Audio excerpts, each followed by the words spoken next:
اعوذ باللہ من الشیطان الرجیم بسم اللہ الرحمن الرحیم۔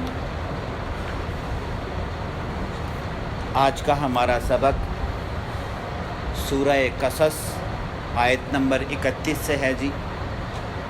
تسلسل ہے اس واقعے کا جس میں اللہ تبارک و تعالیٰ نے موسیٰ علیہ السلام کو کوہ طور پر بلایا اور شرف ملاقات کی عزت بخشی کہ جن کی بنا پر موسیٰ علیہ السلام کا لقب کلیم اللہ ہے، اللہ نے ان سے کلام کیا۔ اور یہاں پر اللہ تبارک و تعالیٰ نے یہ ہم پیچھے سورۃ طٰہٰ میں بھی پڑھ کر آئے ہیں کہ دو نشانیاں، دو معجزات عطا فرمائے، اور ان معجزات کو عطا فرما کر فرعون کی طرف جانے کا کہا۔ اسی قصے کا یہاں پر تذکرہ ہے، ٹھیک ہے جی۔ فرمایا اللہ تبارک و تعالیٰ نے وَأَنْ أَلْقِ عَصَاكَ، موسیٰ علیہ السلام اپنے ڈنڈے کو پھینکیں۔ فَلَمَّا، پس جب رَآهَا، انہوں نے دیکھا، تَهْتَزُّ، کہ وہ ڈنڈا ہلنا شروع ہو گیا ہے، جس طرح سانپ ہلتا ہے، رسی ہلتی ہے۔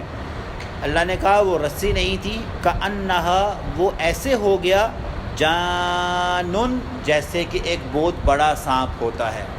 عربی میں جان اس سانپ کو کہتے ہیں جو سانپوں میں بڑا، موٹا اور تگڑا، جس کو ہم عام زبان میں اژدہا کہتے ہیں جی۔ سانپ آپ نے دیکھے ہیں نا، چھوٹے اور باریک ہوتے ہیں، اور اژدہا جو ہے نا وہ کافی موٹا اور بڑا ہوتا ہے۔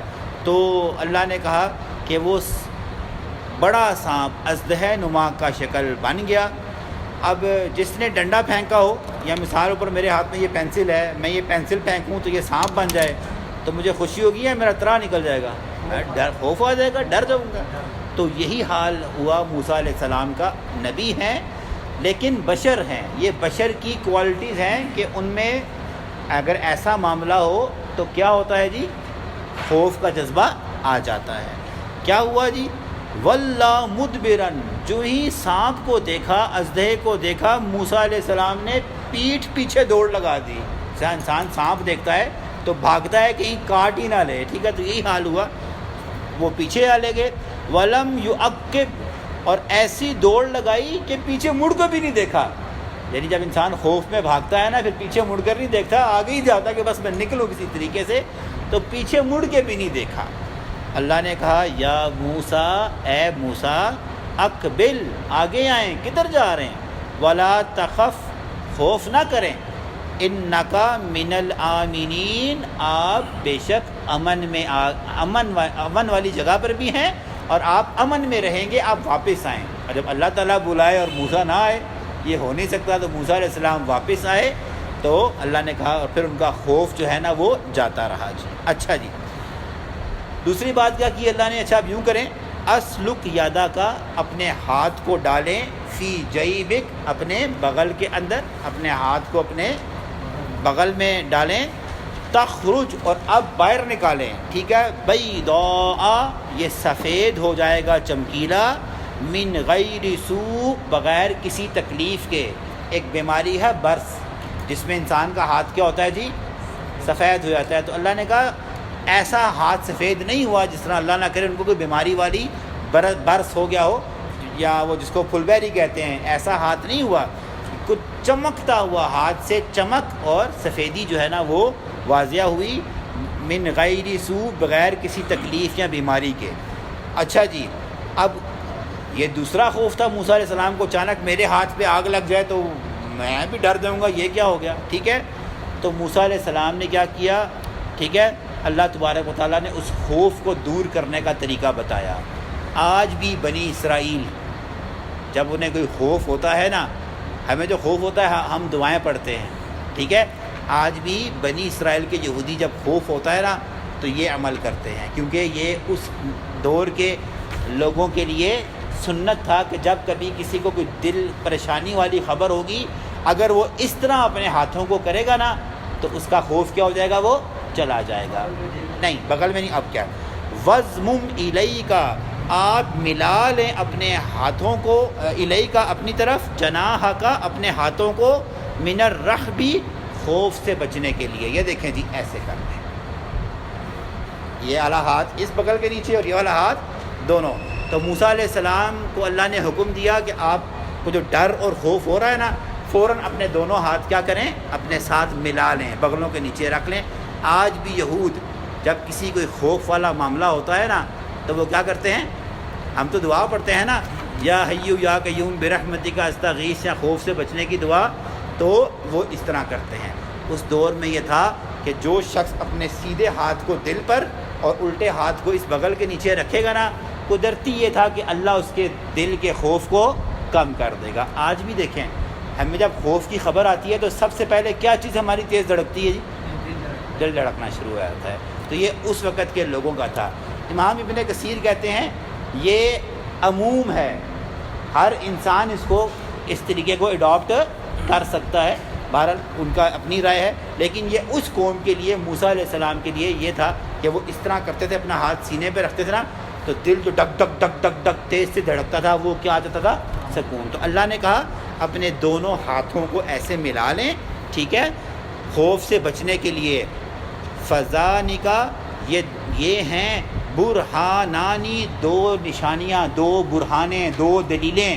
اے موسیٰ ہم نے آپ کو یہ دو دلیلیں دے دی ہیں، من ربکا، یہ آپ کی طرف سے ہیں، الی فرعون، جائیں فرعون کی طرف، و ملئہ، اور اس کے سرداروں کی طرف. یہ دو نشانیاں، دو دلیلیں، دو معجزے. یہاں پر معجزے کا لفظ تھوڑا غیر مناسب ہوگا. اس کی وجہ کیا جی؟ ابھی یہ رسول نہیں تھے، ابھی ان کو کتاب نہیں ملی، ٹھیک ہے. کچھ کہتے ہیں کہ یہ رسالت ہی تھی کہ اللہ تبارک و تعالیٰ نے موسیٰ علیہ السلام کو یہ دو جو چیزیں دی ہیں نا دلیل، تو یہ معجزے ہی تھے. اور اللہ تبارک و تعالیٰ جو ہے معجزے کن کو دیتا ہے؟ انبیاء کرام کو دیتا ہے. تو یہ موسیٰ علیہ السلام کی نبوت کی ابتدا تھی. ہے جس طرح اللہ کے نبی کی نبوت کی ابتدا کہاں سے ہوئی تھی؟ غار کے اندر اقرأ بسم ربک الذی خلق. اور موسیٰ علیہ السلام کی نبوت کی ابتدا اس واقعے سے ہو گئی تھی. اکثر کی رائے اسی پہ زیادہ ہے کہ یہ رب کی طرف سے معجزے تھے جی، ٹھیک ہے جی. اچھا، انہم، بے شک وہ، کانو ہے، قومن فاسقین، ایسی قوم سے جو بہت حد سے بڑھ جانے والی ہے، جنہوں نے فسق کر رکھا ہے، وہ اس قوم میں سے ہے. اب موسیٰ علیہ السلام کو 8 یا 10 سال پہلے والا واقعہ یاد آ گیا. کون سا جی؟ مکہ مار کے اب انہوں نے جانا فرعون کی طرف تھا، تو موسیٰ علیہ السلام کو کیا خوف آیا؟ میں تو قتل کر کے آیا ہوں، میں تو جو ہی وہاں پہ قدم رکھوں گا کیا ہوگا، یہ مجھے پکڑ کے مار دیں گے. تو اس خوف کا تذکرہ اللہ سے کرنے لگے ہیں.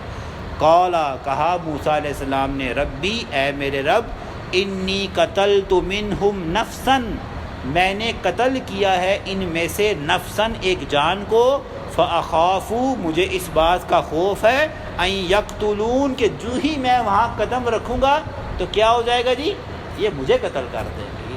ٹھیک ہے، مجھے اس بات کا خوف ہے. ایک یہ خوف کا تذکرہ کیا. دوسرا خوف ہم یہ سورۃ طٰہٰ میں پڑھ کر آئے ہیں جی. اب نبی بن گئے ہیں، ٹھیک ہے، اب تبلیغ کرنی ہے، موسیٰ سے جا کے فرعون سے جا کے بات کرنی ہے. دوسرا پرابلم جو ہے موسیٰ علیہ السلام کو کیا تھا جی؟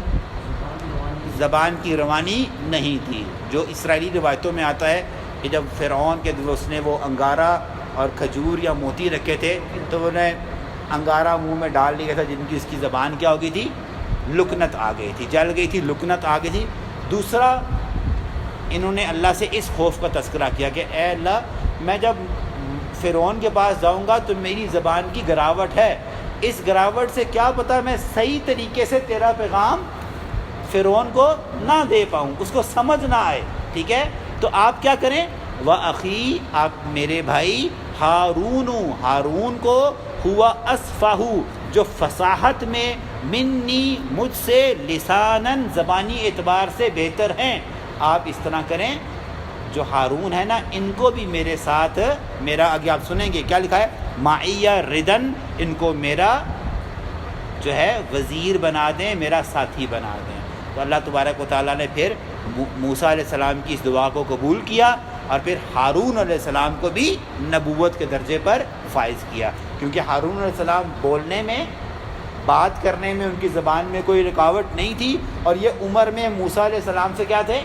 بڑے بھی تھے، اور قدرتی طور پر یہ جب گفتگو کرتے تھے نا، کچھ لوگوں میں گفتگو کرنے کا سینس ہوتا ہے زیادہ اچھا، وہ اچھا سمجھا پاتے ہیں، تو یہی بات انہوں نے اللہ سے کی کہ میری زبان میں گراوٹ ہے، آپ نے مجھے رسول بنایا ہے، ٹھیک ہے ذمہ داری دی ہے، لیکن یہ میرا بھائی ہے، اس کی زبان مجھ سے زیادہ بہتر ہے، اس کو میرے ساتھ میرا معاون اور مددگار بتا دیں، یصدقونی، تاکہ یہ میری تصدیق کرے کہ میں رسول ہوں، انی اخافو، یا دوسرے الفاظوں میں میری تصدیق کیا کرے، جہاں پر میری زبان اٹکے نا تو یہ اس جملے کو جیسا لقمہ دینا نہیں کہتے، جب تراویح میں امام صاحب اٹکتے ہیں تو پیچھے کیا ہوتا ہے جی، لقمہ دیا جاتا ہے، تاکہ وہ جملہ جو وہ بول نہیں پا رہا یا جو وہ آیت جس پہ وہ اٹک گیا ہے، پیچھے والا وہ لفظ صحیح بولتا ہے تاکہ کیا ہو، وہ دوبارہ اپنے فلو میں آ جائیں۔ تو نے کہا جی کہ یصدقونی، کہ جب میں اٹکوں گا نا، جو لفظ اگر میرے منہ سے نہ نکل سکا تو اس لفظ کو کیا کرے گا،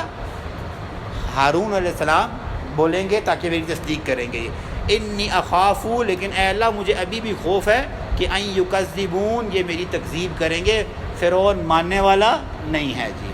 اچھا جی، اب اللہ نے دعا قبول کی، قالا، کہا اللہ نے، سنشد، ان قریب ہم مضبوط کریں گے، عضدہ کا، تیرے بازو کو، بأخی کا، تیرے بھائی کے ساتھ۔ کیا مطلب، اب ہم نے تیرے بھائی کو بھی پیغمبر بنا کر تیرا معاون، مددگار اور وزیر کر دیا، اب تیرے بازو کیا ہو گئے ہیں، مضبوط ہو گئے ہیں، ٹھیک ہے۔ وَنَجْعَلُ، اور ہم بنائیں گے، لَكُمَا، تم دونوں کے لیے، سلطاناً، ایک غلبہ، ایک فتح۔ تو جا تو صحیح موسیٰ، تو وہاں پر جا، تم دونوں بھائیوں کو میں کیا کروں گا، فتح دوں گا، بس آپ نے جانا ہے۔ فَلَا يَصِلُونَ، ہرگز یہ نہیں پہنچ پائیں گے، الیکما، تم دونوں پر، یہ تم جاؤ دونوں وہاں پر توحید بیان کرو اور یہ دونوں نشانیاں بتاؤ، اس کے بعد جو فرعون کرے گا، جو چال چلے گا، یہ میرا تم سے وعدہ ہے کہ اس کی چالیں تم جو ہے نا وہ شکست نہیں کھاؤ گے، اس کی چالیں تمہارے آگے فیل ہو جائیں گی۔ بِآیاتنا، میری آیتوں کے ساتھ جاؤ، انتما، تم دونوں، ومن اتبعکما، اور تم بھی اور تمہارے ساتھ جو اتباع کریں گے نا، الغالبون، وہ غلبہ پائیں گے۔ میری بات سنیں، یہاں پر تو صرف دو جا رہے ہیں، اللہ نے کہا تم دو بھی غلبہ پاؤ گے، اور تمہارے ساتھ جو تمہارا کیا کریں گے، تمہاری اتباع کریں گے، وہ بھی غلبہ پائیں گے۔ ان سے مراد کون ہے جی؟ ہاں جی، جادوگر کیا ہوئے، سارے کیا ہو گئے تھے، سارے مسلمان ہو گئے تھے، تو اللہ نے، کیونکہ اللہ کو تو پہلے پتہ تھا نا یہ ہونا ہے، ٹھیک ہے، تو اللہ نے کہا تم دونوں بھی فتح یاب ہو گئے، اور تمہارے ساتھ جو جماعت ایمان لائے گی نا وہ بھی غالب ہوگی، تم فکر نہ جو ہے وہ مت کرنا۔ تو بس یہاں پر ہم جو ہے نا اس کو روک لیتے ہیں، اور پھر آگے انشاءاللہ تعالیٰ جو ہے وہ اس قصے کو چلائیں گے، اور یہ پھر ختم ہو جائے گا آگے انشاءاللہ تعالیٰ رکوع کے بعد، اور پھر ان کو کتاب، ابھی تک موسیٰ علیہ السلام کو جو ہے نا وہ توریت نہیں ملی، اگلے رکوع میں پھر توریت کا تذکرہ بھی ہے۔